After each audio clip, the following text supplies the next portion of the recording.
exclusive, everybody, with Stargrove and Abigail Breslin, who's featured in 2 of the tracks on the debut album. Yep. We just heard 2 of their songs, so good, West Fjords and Telephone. Oh my gosh.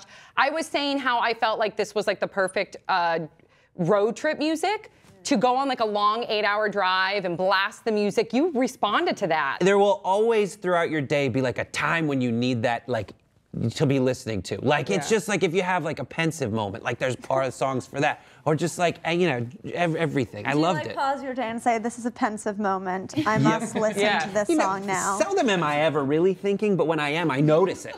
And so I need music for it. He's always thinking. He's just being modest. So Stargroves, how did it form? It's been just kind of gradually developing over 3 years. The lineup keeps changing, and we just keep, you know, getting better. And I love that you're not only writing the music and the lyrics, but also performing. How did you get Abby in the mix? Well, basically, we had the same vocal coach for a while, and I did this movie called Janie Jones where I sang and then I came to that party. Yeah, I basically like went to the premiere after party and I was warming up backstage because I had to perform at the after party, and I just see this guy in the corner and just like standing there while I'm warming up. The way I remember it, like I was wearing, I didn't realize I was gonna go to this party, so I was wearing like this crazy wolf sweatshirt, and I hadn't shaved in like 2 weeks. Yeah, I was just like standing there and like warming up, which are not like attractive like sounds or like even nice or like.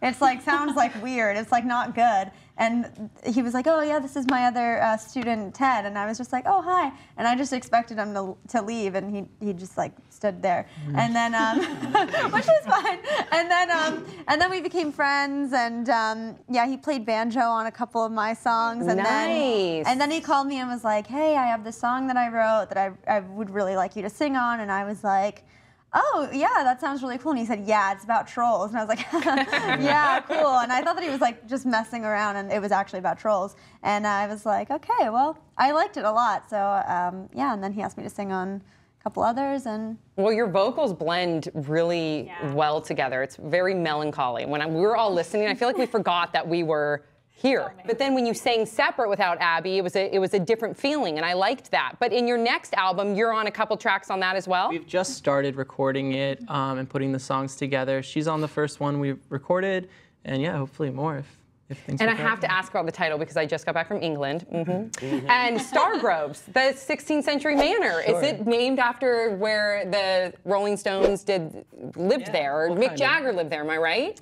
Yeah, I'm not sure. I think a bunch of people have lived there. It's kind of named after a house that's named after that one. But sure, yeah. I love the band name. And when you listen, I didn't know about Stargroves, the place, but for some reason, it's not a place, it's a manor. I'm sorry, I'd like to apologize. It feels like you're in a grove of stars when I'm listening to the music. Is that weird? I'm insane. I'm an insane person. But what's the band not called? Like, did you have any other ideas for calling it? That's a good question. What were you like, Gandhi's Lunchbox? No, we're not going to do that. No, I think I had...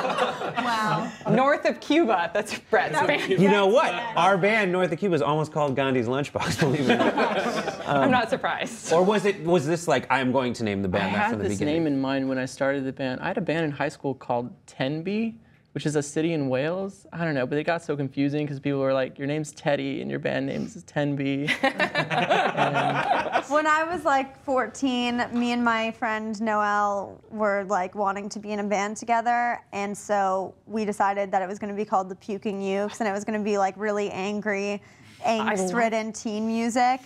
Just only to ukuleles, because she played ukulele, so then I got a ukulele and I wanted to learn it, but then I never actually learned it. But we would tell people that we had a side project called the Puking Ukes. That is awesome. Yeah. So have you always been musically inclined? Did you always want to be a singer? Because you do have your own separate music. Like, you're about to do your own debut album, but we don't know the title. It's basically, I wrote all the songs on it, and I play guitar on all of them, and it's kind of like pop trigger. With an Abby twist. Can I just make that my own genre, pop trigger? Yes. As long as there's some kind of residual for us, that works. Right, you're so greedy. I'm just smart. So Abby, okay, so what do you get from music that you don't get from acting? For me, it's like I love acting, and that's always been like my first and main passion. But I think that I really like telling stories, and I like that through acting I can tell somebody else's story and do so many different things. But for me, it's music is like a way to express myself, and it's fun to do music and just be able to tell like stories about my life too. Personal. Ooh, when can we expect this album? Probably April. Ooh, yeah. which is when your movie comes out. Yeah. So Abby also has a movie coming out called Maggie with Arnold Schwarzenegger, you guys. So exciting. And what can you tell us about Maggie? Well, I play a zombie. Yes.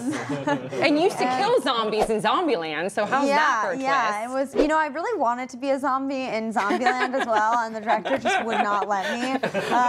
It's not really a typical zombie movie. It's really dark, and it's more like, it's more about disease and the isolation of a virus, and Arnold Schwarzenegger plays my dad in it. What is he like? He's really, really nice. In some ways, he's like everything that you would expect him to be like, and absolutely nothing you would expect him to be like, because he's just like a totally normal like dad, and talks about his kids, and he's really nice, and then he has the voice. Like, that's not a put on. And there was one day when I was walking onto set, and he was just walking off to do something, and the AD was like, okay, well, are you gonna come back soon? He said, I'll be back. And I was like, I heard it. Maybe not in the context I had expected it to be in, but that's awesome. It was good enough. That's great, because the alternative is he goes out of his way not to say it. Like he's like, I'll return later.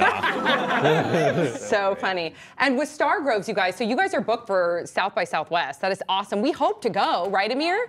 Hopefully we can go and see you guys perform. But besides South by Southwest, I know people can go to your website, which is stargroves.com, and they can see where you guys are touring. So it just kind of depends, right? Yeah, sure. So we have a show this Saturday in New York. And yeah, we put all of our shows on our website. You can just go there. And can't you download the album for free on the website too? Right now it's up there for free. I love it. So the debut album you can get on iTunes, but you can go to their website too, and you can get the album there right now for free. But support them on iTunes, right? Yeah. And thank you guys so much for being here. Round of applause. My new favorite band. What? See you guys next